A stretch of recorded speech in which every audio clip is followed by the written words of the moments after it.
The evidence of the lone gunman who killed Charlie Kirk getting help was just scrubbed off of the internet. There was proof that this guy has been purposely sent to multiple events specifically deployed for a political purpose, including 9/11. And that podcast was just scrubbed from the internet.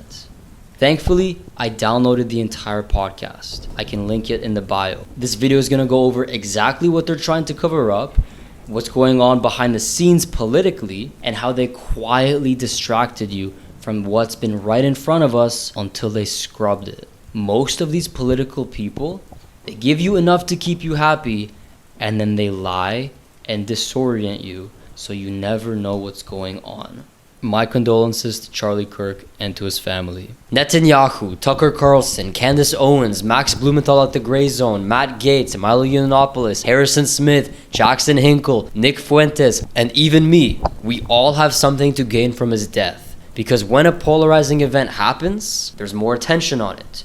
However, it's very important that you do not lie. So as we uncover whether it's the left, the gay transgenders, Israel, or Nick Fuentes Groypers, just remember, almost every single person that does politics does it for the money and the attention. So as we get into this, it's important we lay out the entire foundation of everything you need to know about the assassination. Let's go 20 years back and talk about George Zinn. The first suspect of the killing, George Zinn, told the cops that he was the one that killed Charlie Kirk. After he told the cops that he did it, the cops spent all their time arresting him while he was screaming and yelling with his pants off, told them to send him to jail, and then it came out that he obviously didn't do it because he wasn't on the rooftop. But why would he create a false diversion? This isn't the first time Zinn has witnessed a murder assassination inside job. So who paid Zinn to be a witness at 9/11 and blame it on Al-Qaeda?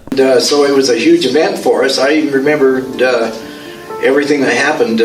They said there's a plane that's headed towards one of the towers in New York City. We see that plane go in and we just think, wow, that's terrorist attack or something like that.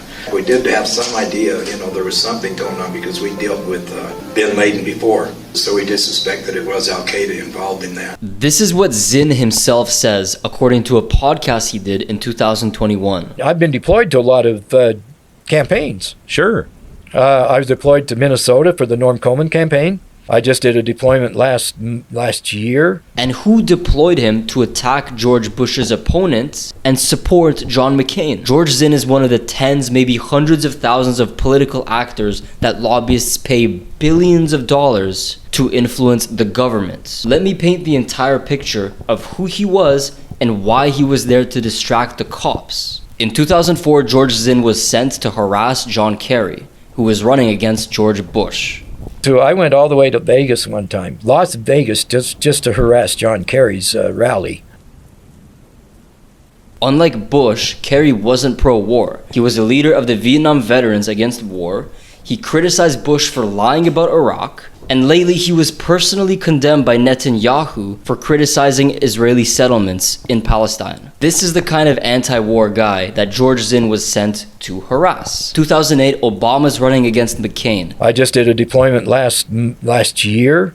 No, I met Senator Smollett. I met and you were out there knocking on doors. John McCain and whoever, McCain supported almost every single war. He was the epitome of the neoconservative. Zinn was sent for Bush and for McCain. McCain's political strategist, Charlie Black, is from the lobbying Manafort group. McCain's campaign manager, Rick Davis, is also from the lobbying Manafort group. And guess who George Bush got lobbied and advice from? The Manafort group. Through FARA and leaked documents, we know that allegedly Manafort paid political actors to make Montenegro an independent country. They facilitated the deal between the French and Pakistan Karachi affair. They put the pro-Russian Yanukovych into power in Ukraine. They lobbied for Philippines' richest person and the Prime Minister, Ferdinand Marcos. They took money and cleaned the image of freedom fighters Mobutu in Zaire, Moi in Kenya, Nigerian Abacha, and Golan Savimbi, and lobbied for Iraqi Kurdistan independence. McCain's campaign manager, Rick Davis from Manafort, lobbied for ImageSat, a company whose majority shareholder's co-founder was Shimon Peres. Foreign Agents Registration Act makes it illegal for all foreign agents to secretly send money to US politicians. Applies to almost every country except for AIPAC, ADL, AGC, ZOA, and all of these organizations. John Kennedy tried to force AIPAC to join FARA, but then he got shot in the head. So we don't know everyone Manafort lobbied for, but we do know that they did take money from everyone that gave it to them. John McCain and Bush also got lobbied by Ronald Weiser, a pro-war director of the Republican Jewish Coalition, who would benefit from George Zinn deploying to Bush and McCain's events. Bush and McCain also got funding from the head of government affairs at Blackstone, Wayne Berman, an advisor for McCain, Bush, and Trump. He would also benefit from Bush and McCain getting Zinn deployed to support them. He's a director at the Republican Jewish Coalition. I was deployed to Minnesota for the Norm Coleman campaign. I just did a deployment last year. Also deployed for Norm Coleman, who got $10 million anonymously, who happened to lobby for Saudi Arabia and Israel. This was in 2002 when he was running against Paul Wellstone. Paul Wellstone was criticized by other Jews because he married a white woman, didn't raise his kids Jewish, and said other Jews had a problem with Christians. He was one of the only politicians against the Gulf War, the Iraq War, political lobbying, and voted against a bill that many experts say caused the 2008 crash with BlackRock and the banks, and personally predicted that if the bill passed, the economy would crash and the taxpayers would have to pay for it. Zinn was deployed to support Norm Coleman against Paul Wellstone. Norm Coleman has said publicly that the only reason he ran for office is because Bush personally convinced him to do it. His opponent, Paul Wellstone, died in an unexpected plane crash 11 days before the election. After he died, it was uncovered the FBI was watching him for decades, and they released some of the FBI files and none of the plane crash files. There were no plane complications found prior to the crash, but that's another video. Another instance, a peaceful protest in Utah. George Zinn goes to the protest and is one of the people that instigates violence, has police come and break it up. Sounds familiar. Who would benefit from an environmental protest against governments working with corporations? Zinn personally knows Orrin Hatch, a pro-war guy that wore a masusa for 40 years, and Gary Herbert, a pro-war guy who was the first US governor to take a trip to Israel and meet with Shimon Peres. What kind of people keep hiring George Zinn to all these events? Isn't it a coincidence he was there for pro-war propaganda, getting us to go to war because of 9/11, and also there to break up a lot of peaceful protests, and then publicly confirm that he was deployed for many events? Other than George Zinn being an obvious patsy, we also have the shooter, Tyler Robinson. The story goes is that he hated Kirk, took his dad's gun, and then killed Charlie on behalf of his transgender partner. But by himself? His neighbors have stated that 2 weeks ago, there were people with out-of-license plates on their cars that gave off very strange vibes that came in and out of his house. And it gets weirder. The government leaked the messages between him and his transgender partner. He claims full responsibility for the crime, makes his motivations very clear, and he claims he was there for long enough to see Zimmer and just writes him off as a crazy old dude. You know, Zimmer, the guy from before, who's been at so many of these events before. Now, everything after his death we need to look at very carefully. Remember when I said most people do politics for clout? Multiple accounts have claimed that Jerusalem Post was the first to claim Charlie Kirk's death. That's not correct. Trump announced his death 14 minutes before Jerusalem Post. We're gonna see a lot more of these inaccuracies. Candace Owens was then one of the first people that pushed the idea that Israel killed Charlie Kirk. If you didn't know, Candace Owens sued her school for racism and made $37,000, and then made a career after saying systemic racism doesn't exist. Strange. But okay. Candace worked for Ben Shapiro and then started her own show where she maybe unintentionally gets half the stuff wrong all the time. She's married to George Farmer, former CEO of Parler, that got millions of dollars as investment from the Mercer family. George Farmer's the former CEO of Turning Point USA, and George Farmer's dad is one of the richest people in the UK, treasurer of the UK Conservative Party, and the UK Conservative Friends of Israel. She married George Farmer 17 days after a FaceTime call with him. They didn't get to know each other. In under 3 weeks, they married each other. And Candace Owens has had me on her show 0 times. But regardless of all that, if Candace is right about what she's saying, we need to hear her out. The evidence that she provides is Bill Ackman, the guy who created Perishing Square Holdings, the guy who's friends with Larry Fink, and who was in a political pro-Israel WhatsApp group with Len Blavatnik, Daniel Lubetsky, Michael Dell, Jan Kum of WhatsApp, Howard Schultz of Starbucks, Joseph Sitt, who's very close to Jared Kushner, Joshua Kushner, Jared Kushner's brother, and everyone else on screen. She claimed he staged an intervention. He had essentially what was staged, an intervention was staged by Bill Ackman.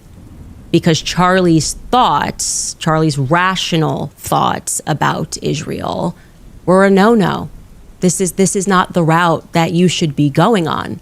She also claims that during this time, Bibi Netanyahu called Charlie Kirk to go to Israel. That's been confirmed as true by Bibi Netanyahu. A few weeks before the tragedy yesterday, I called him and I spoke to him and I said, please come to Israel. I invited him to Israel. And sadly, that visit will not take place. She said Charlie Kirk was offered $150 million and that he said no. She also said that Seth Dillon was there at the meeting. Now, Bill Ackman saw that accusation and rejected everything Candace Owens said. For the record, at no time have I ever threatened Charlie Kirk or anyone associated with him, never blackmailed anyone, never offered Charlie or Turning Point money to change his opinion. He said Charlie expressed interest in meeting him, that, quote, young conservatives were tired at defending Israel and this was very concerning to him, and that he wanted to set up an event. Ackman chose August 4th to meet in Bridgehampton and cover the cost with 35 people, over 100 million worth of followers there. And they talked a lot of things, one being Mamdani, a new threat to America. He acknowledged the event, but then said nothing actually happened during the event. She responded to him and then said Ackman had no proof in backing up what he said, even though Candace Owens didn't provide any proof of her own. Then Bill Ackman retweets this. I've been speaking with an inside source, and what they told me is disturbing. An anonymous source backed it up. Now I want to be clear. I'm not saying it happened, but it happened. Do I have proof? No. But the absence of proof doesn't mean it's true. You get the idea, it's satire. And that's a valid criticism of Candace. She makes everyone that believes it was an inside job look like a lunatic because she has no proof to back up anything she says.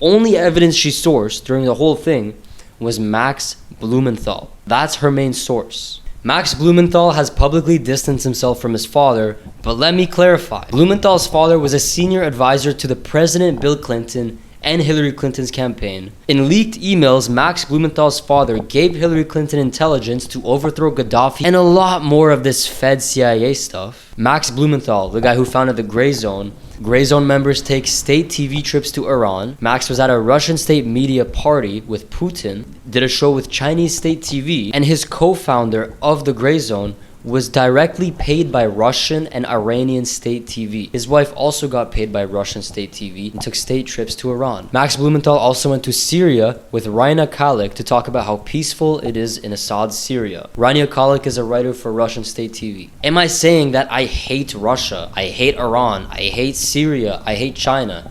No. But when you get paid by Iran or China or Russia or Syria, you might have ulterior motives. It's not like he has a relative living in Iran that's sending him a couple $100. He was paid by the government of these countries.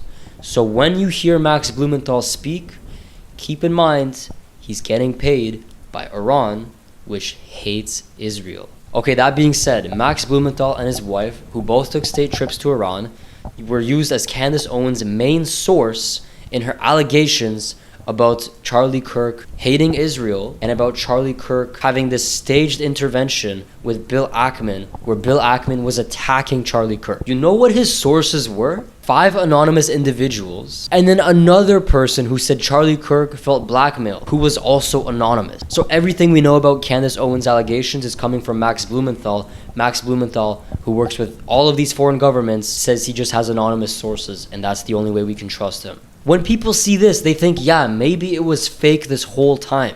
Candace Owens went from suing her school for racism to saying racism isn't real, working for Ben Shapiro to then working with Milo Yiannopoulos talking about the French president's wife having a penis. Things like that make people telling the truth look actually stupid. And all this did was tell Bill Ackman, these people really hate Israel for no reason, and they're lunatics.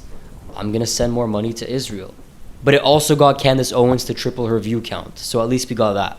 How about Tucker Carlson's investigation? If you didn't already know, Tucker Carlson's dad was the director of Voice of America, a US propaganda arm that worked for the US Information Agency. His dad was a lobbyist for a firm that was paid to promote Hungary's image. Immediately after Tucker Carlson's dad was paid to promote Hungary's image, Tucker Carlson does a state trip to interview and support Viktor Orban. Tucker Carlson also has leaked messages of him saying that he hates Trump passionately. We are very, very close to being able to ignore Trump most nights. We're all pretending. There isn't really an upside to Trump. When Tucker was saying this, he was a big Trump supporter.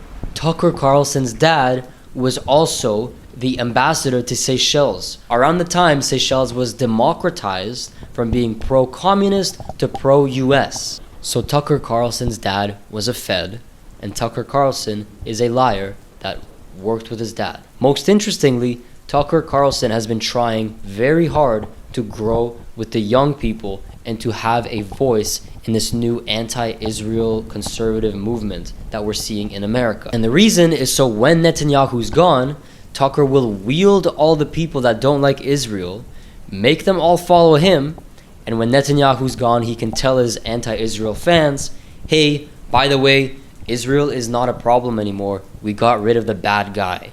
The only problem with Israel is Netanyahu. Also, Tucker Carlson has claimed to leave Fox News, but then his show, Tucker Carlson Network, along with Piers Morgan, Dr. Phil, Vivek's show, The Megyn Kelly Show, is managed by Red Sea Ventures, which is owned by Fox News.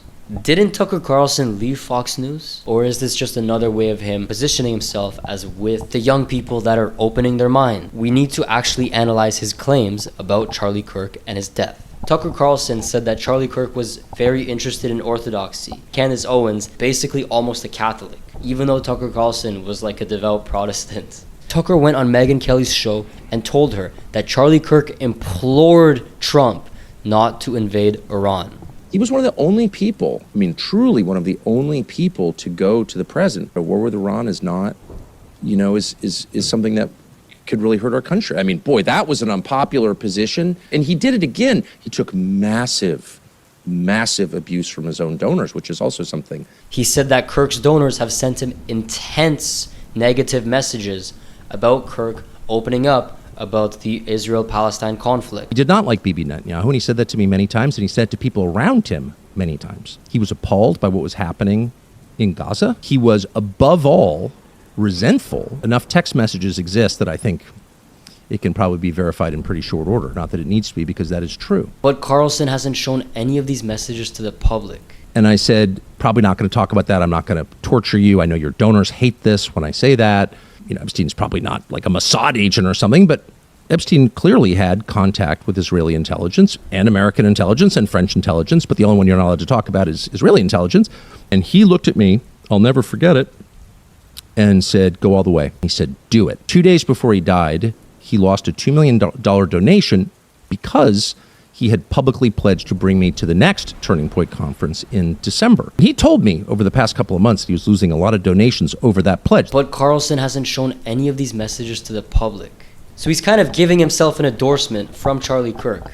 He's saying, look, Charlie Kirk liked me, and Charlie Kirk didn't like Israel. If you like Charlie Kirk, and if you don't like Israel, I am the person that Charlie Kirk would have wanted you to follow. He's heavily implying that, and he's heavily implying that he is the canceled man that we need to start to listen to when it comes to this topic. He was dependent to a great extent on his donors, of course. It's a nonprofit. And they went after him and tormented him. Not all, of course, many were supportive, but a small, very intense group who were tormented Charlie Kirk until the day he died. Carlson hasn't shown any of these messages to the public. Former Governor Matt Gaetz has publicly endorsed Tucker Carlson after he said this. and said he has personal knowledge of the claims that Tucker Carlson is making. If you didn't know, Matt Gaetz was indicted for paying Joel Greenberg for sex trafficking. Matt Gaetz got 0 years in prison for this because he resigned as congressman, stopping the investigation, and then said that Stephen Alford tried to blackmail him with a document about how the FBI had compromising images of him engaged in a, quote, sexual orgy with underage prostitutes. They were blackmailing and extorting Matt Gaetz' 9-figure millionaire father for $25 million and for him to release the CIA spy Robert Levinson. Gaetz also adopted a 14-year-old from Cuba who they alleged he had sex with. Allegedly, I'm not making any claims here. He was also one of the only US congressmen that was against reinvestigating the Epstein case, and he gave Epstein's lawyer $25,000 to help with his own case. The reason Matt Gaetz did not go to jail is he went public, told everyone about the blackmail, and the blackmailer went to jail instead.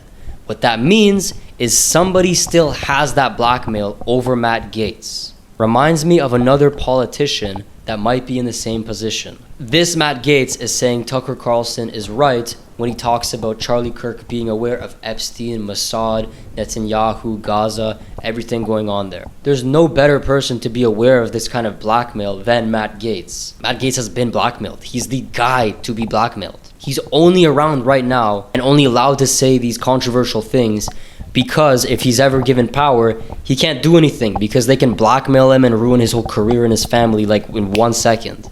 On the other hand, it's Matt Gaetz. You don't really know what's going on because they're hanging blackmail over him. Personally, I believe Matt Gaetz when he says that he can confirm what Tucker Carlson says about Charlie Kirk. So based on all the information we have here, except for the crazy theories like with the menorah or with the bodyguards doing hand symbols in broad daylight, I think it's extremely suspicious that Netanyahu, while he was bombing Qatar, decided to make the statement about Charlie Kirk's shooting, even before Trump. It's also very suspicious that this podcast with George Zinn has been out for years, and Candace Owens and Max Blumenthal, the lead investigators, have said nothing about it. I think Max Blumenthal either lied or exemplified his claims, and Candace Owens either just took the claims and ran with it, or she's specifically there to murky the waters. I don't know what Candace Owens' intentions are. What I do know is she tripled her viewer count, and she got a lot of new attention. She also gave Jewish billionaires like Bill Ackman another reason to give more money to Israel and to think that the average anti-Israel person is just an insane lunatic that doesn't have sources, that doesn't know what they're talking about. I think Tucker Carlson, who has been known to lie for his own gain, I think he's genuine when he says that Charlie Kirk did not like Netanyahu near the end of his life. That there's a reason he rejected $150 million. There's a reason he didn't go to Israel, and he was genuinely scared. Before his death, he was labeled as anti-Semitic by the American Jewish Committee. There's a real thing that happened, and Charlie Kirk has said many things about it since that happened. Charlie Kirk has also publicly stated that Jeffrey Epstein was in Mossad. Epstein, with his little friend Ghislaine and Ghislaine's father, Robert Maxwell, who is obviously a spy of the Israeli intelligence agencies. Harrison H. Smith tweeted a month before Charlie Kirk's death that Charlie Kirk is scared that Israel will kill him if he speaks out. This was before people like Candace Owens, Jackson Hinkle, Milo Yiannopoulos could make money off his death. Jackson Hinkle, zero evidence, a lot of accusations about Israel killing Kirk. Jackson Hinkle, the guy who said this about his career. I did it for the clout. I do everything for the clout. Nice. You will never see me do something not for the clout. That's the only way I operate. How can we trust anything you say if you do everything for content? He's had frequent features on Russian state TV, including going to an anniversary with Putin. He's been on Hezbollah-affiliated network Al-Manar and El Mayadeen, and at an actual Houthi rally. The Houthis have a slogan called the Sarkha. One of the phrases in that slogan is death to America. Jackson Hinkle is American. Milo Yiannopoulos, who claimed one of Nick Fuentes' fans killed Charlie Kirk, who is a pedophile, who got $12 million from the Mercer family, worked at Breitbart, which got money from the Mercer family, who threw a party about Emmanuel Macron's emails being publicly leaked, was on Candace Owens' show. Candace Owens, who attacks Emmanuel Macron's wife almost every day. I wonder why they don't like France. A lot of these truth tellers have done zero actual research and go off of claims by by people that just say, oh, according to a source, this happened. And it just lowers the quality of the entire idea that maybe it wasn't some crazy lone gunman. Charlie Kirk, right before he died, was telling Megyn Kelly, whose show is produced by Red Seat Ventures, which is owned by Fox, like we said before, he was getting her to agree and to publicly state Epstein had a link with Mossad. Do you think there's any intel community involvement in this? He wasn't one of ours. Wasn't American, which leads basically three options: MI6, Saudi, or Mossad. Yep. Which one would you choose? I guess Mossad, given his connection to Ghislaine Maxwell. So what does that mean? It's possible that that's the reason everything's getting buried, that there is some treasure trove and it's getting buried. And Megan, remember Alexander Acosta in 2007, he said he was told to treat Epstein carefully because he was an intel asset. That was one of Trump's cabinet secretaries who was literally a U.S. attorney.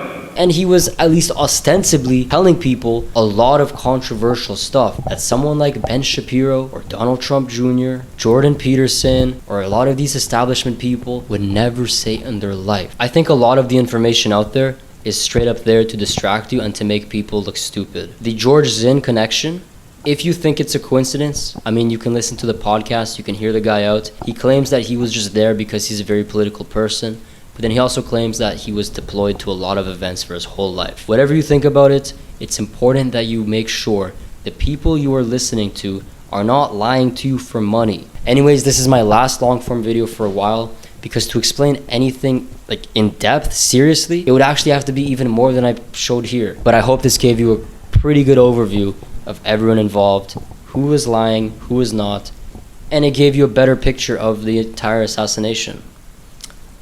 So make sure to subscribe to me, and if you are rich, send me your money.